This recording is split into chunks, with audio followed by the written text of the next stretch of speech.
आता आपण नायट्रेट परीक्षणाची विधी पाहणार आहोत। यामध्ये आपल्याला लागणारे आवश्यक सामग्री आहे मेजरिंग सिलेंडर, वॉटर सॅम्पल पाण्याचा नमुना,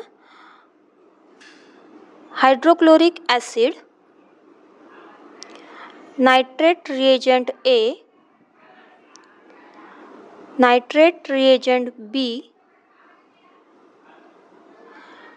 नायट्रेट रिएजंट A घेण्यासाठी वापरणारा चमचा, नायट्रेटचा कलर चार्ट। सर्वप्रथम मेजरिंग सिलेंडरच्या सहाय्याने आपल्याला 5 ml पाण्याचा नमुना मोजून घ्यायचा आहे। एका स्वच्छ टेस्ट ट्यूबमध्ये त्याला घ्यायचं आहे।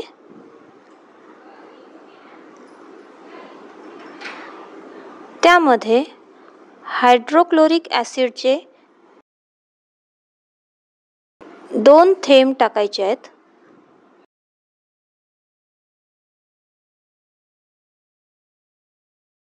यानंतर नायट्रेट रिएजंट A मधले जी पावडर आहे ती चमच्याच्या सहाय्याने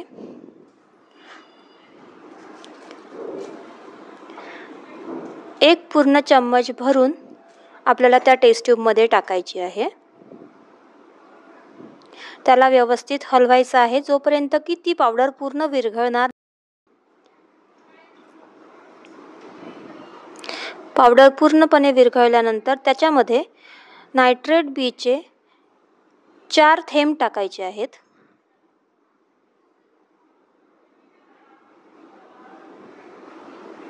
टेस्ट ट्यूबला व्यवस्थित हलवून 10 मिनिटांसाठी त्याला ठेवून द्यायचे आहे।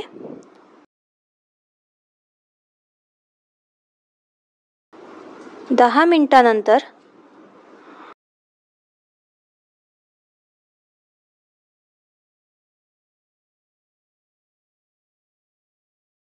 टेस्ट ट्यूबमधल्या पाण्याच्या नमुन्याचा कलर बदललेला असेल तो आपल्याला दिलेल्या कलर चार्ट सोबत मॅच करायचा आहे। चार्टला मॅच केल्यानंतर आपल्याला दिसतंय की 30 ppm ला आपला कलर मॅच झालेला आहे।